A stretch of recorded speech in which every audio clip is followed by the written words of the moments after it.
মূল্যস্ফীতি নিয়ন্ত্রণ এবং বৈদেশিক মুদ্রার রিজার্ভ সংকট দূর করার মতো কার্যকর কোনো উদ্যোগ এবারের বাজেটে নেই বলে মনে করছেন বেসরকারি গবেষণা সংস্থা সিপিডি।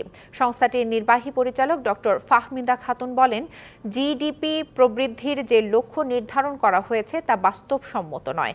সকালে রাজধানীর শেরে বাংলা নগরে বঙ্গবন্ধু আন্তর্জাতিক সম্মেলন কেন্দ্রে জাতীয় বাজেট 2024-25 পর্যালোচনা এবং মিডিয়া ব্রিফিং অনুষ্ঠানে তিনি এসব কথা বলেন বেসরকারি খাতে বিনিয়োগের যে লক্ষ্যমাত্রা নির্ধারণ করা হয়েছে তাও যুক্তিযুক্ত নয়।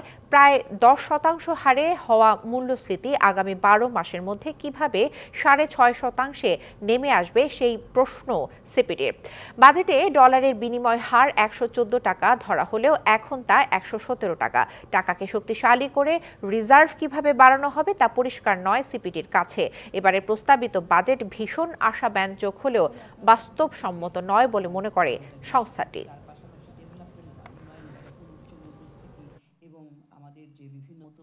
নগদে 500 টাকা বা তার বেশি পেমেন্টে পেতে পারেন ঢাকায় জমিসহ 20 কোটি টাকার পুরস্কার। বছরই শেষ হবে, সেখানে কি বলা আছে যে ক্রমান্বয়ে 2% থেকে 2019-এ 2% থেকে বরাদ্দ বাড়িয়ে 2025-এ 3.5% করতে হবে, কিন্তু সেটার আমরা অর্ধেকের মতো রয়েছি। তো সেটা আগামী বছরের মধ্যে কিভাবে পূরণ করব সেটা তো একেবারেই সম্ভব নয়।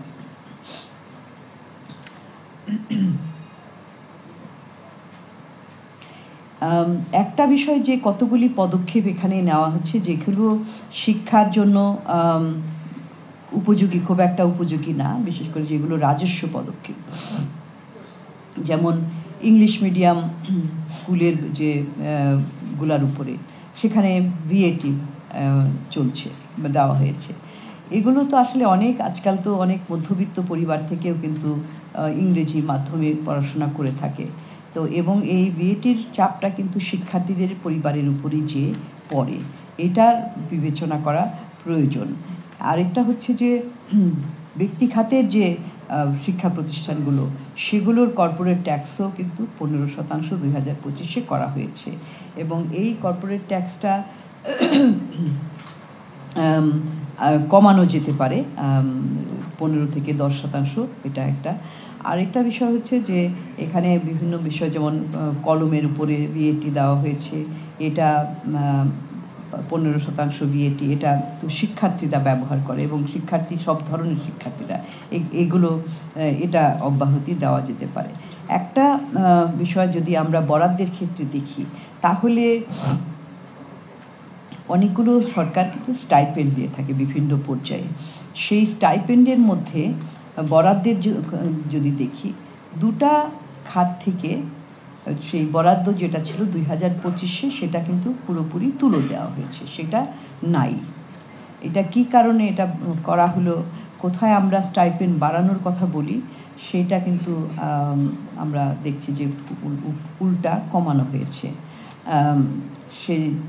সুতরাং আমরা মনে করি যে এটাকে পুনর্বিবেচনা করার প্রয়োজন রয়েছে। এখন আরেকটি গুরুত্বপূর্ণ খাত বিদ্যুৎ এবং তারপরে রয়েছে জ্বালানি। সেখানে আমরা দেখছি যে জাতীয় বাজেটে বিদ্যুৎ শক্তি খাতে সেটা হচ্ছে মোট বাজেটের 3.7% এটা, এবং এখানে দেখা যাচ্ছে যে উন্নয়ন বাজেটে তুলনামূলকভাবে কম